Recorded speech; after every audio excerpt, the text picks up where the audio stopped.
Hello to everyone. Welcome back to Learn English with Mohan. இன்னைக்கு இந்த வீடியோவில் என்ன பார்க்க போகிறோம் அப்படின்னா மைட்டை பயன்படுத்தி தான் சென்டென்சஸை தமிழ்லேருந்து இங்கிலீஷில் நம்ம எழுத போகிறோம். ஸோ மைட் என்ற மாடல் ஆக்சிலரியை நம்ம எங்கே யூஸ் பண்ணுவோம்? பாசிபிலிட்டி இஸ் லெஸ், நடப்பதற்கான வாய்ப்புகள் குறைவு அப்படின்னு சொல்லும்போது அங்கே மைட் அப்படின்ற மாடல் ஆக்சிலரியை யூஸ் பண்ணுவோம். இதுக்கான ஒரு பாசிபிலிட்டி ஒரு 50% விட குறைவாக தான் இருக்குது அப்படின்னா அந்த இடங்களில் நம்ம மைட் அப்படின்ற மாடல் ஆக்சிலரியை யூஸ் பண்ணலாம். பிஃபோர் இந்த சேனலை ஒன்று நீங்கள் சப்ஸ்கிரைப் பண்ணாமல் பார்த்துட்டு இருக்கீங்க அப்படின்னா ப்ளீஸ் சப்ஸ்கிரைப் திஸ் சேனல். உங்களுக்கு இந்த வீடியோ பிடிச்சிருந்தது அப்படின்னா please hit a like button. Let's get started.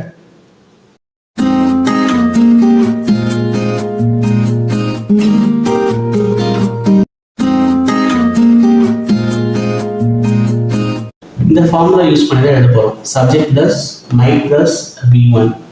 So எப்படி யூஸ் பண்ணுவோம்? மைட்டை பாசிபிலிட்டிஸ் லெஸ், நடப்பதற்கான வாய்ப்புகள் குறைவு. ஸோ 50% விட கம்மியாக தான் இருக்குது அந்த வாய்ப்புகள் அப்படின்னா ஸோ அப்போ இங்கே மைட் என்ற மாடல் ஆக்சிலரியை யூஸ் பண்ணலாம். அவன் வந்தாலும் வரலாம், அவள் சமைத்தாலும் சமைக்கலாம், நாங்கள் படித்தாலும் படிக்கலாம். பாருங்க, இந்த சென்டென்ஸ் எல்லாமே வாய்ப்புகள் மிகவும் குறைவாக இருக்குது. ஸோ அவன் வந்தாலும் வரலாம்ன்றதுல ஷூராக சொல்லலை. அவன் வரலாம், வராமலும் இருக்கலாம்.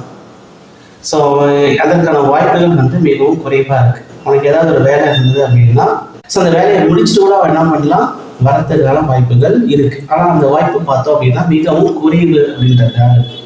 இப்போ மிகவும் குறைவுன்னு சொல்லும்போது அந்த இடத்துல மைட்ன்ற மாடல் ஆக்சிலரியை யூஸ் பண்ணலாம். So might plus V1 form தான் எழுத போகிறோம் நம்ம. அவன் வந்தாலும் வரலாம். அப்போ இது எப்படி எழுதலாம்? அவன் என்ன? he might come. அவள் சமைத்தாலும் சமைக்கலாம். அவள் என்ன? she சமைத்தாலும் சமைக்கலாம். அப்ப என்ன பண்ணணும்? might. she might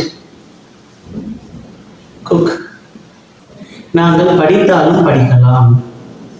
நாங்கள் என்ன? we might study. நீ பாடினாலும் பாடலாம். you might sing. நான் விளையாடினாலும் விளையாடலாம். I might play. அவன் வந்தாலும் வரலாம். he might come. அவள் சமைத்தாலும் சமைக்கலாம். she might cook. நாங்கள் படித்தாலும் படிக்கலாம். we might study. நீ பாடினாலும் பாடலாம். you might sing. நான் விளையாடினாலும் விளையாடலாம். I might. 6th one, அவள் வீட்டில் இருந்தாலும் இருக்கலாம்.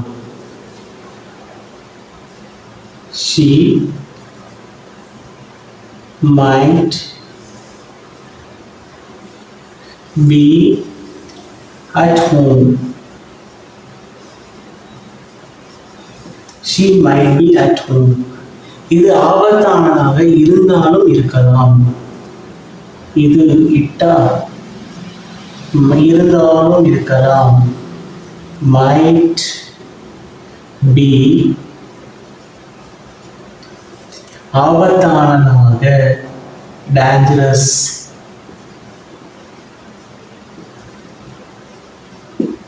it might be dangerous. வரும் அடுத்த வாரம் சென்னைக்கு போனாலும் போகலாம். வரும்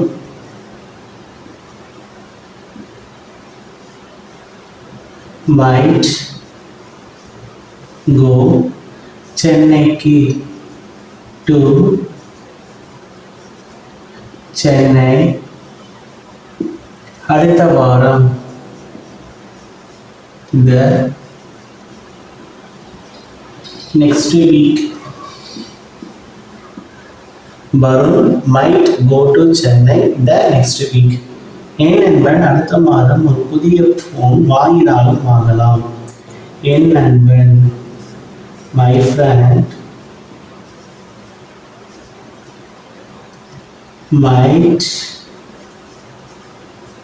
வாங்கினாலும் வாங்கலாம் might buy ஒரு புதிய ஃபோன் a new phone அடுத்த மாதம் the next month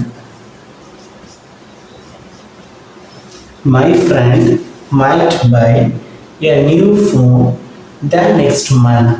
Next 10th one அவள் சாப்பிடாமல் இருந்தாலும் இருக்கலாம். பாருங்க இந்த சென்டென்ஸ் பார்த்தீங்கன்னா நெகட்டிவா இருக்கு சாப்பிடாமல். அப்ப இந்த சென்டென்ஸ் எப்படி எழுதலாம்? அவள் என்ன சொல்லுவோம் she இருந்தாலும் இருக்கலாம் என்ன சொல்லுவோம் might she might. இப்போ இது நெகட்டிவா இருக்கா அதனால என்ன ஆட் பண்றோம் not. she might not eat அவ்வளவுதாங்க. அவள் சாப்பிடாமல் இருந்தாலும் இருக்கலாம். இது எப்படி சொல்லலாம்? she might not eat. அவர்கள் விளையாடாமல் இருந்தாலும் இருக்கலாம். இங்கேயும் பார்த்தீங்கன்னா நெகட்டிவா இருக்கு விளையாடாமல் இருந்தாலும் இருக்கலாம். அவர்கள் அப்படின்னா என்ன சொல்லுவோம் they might not play. They might not play.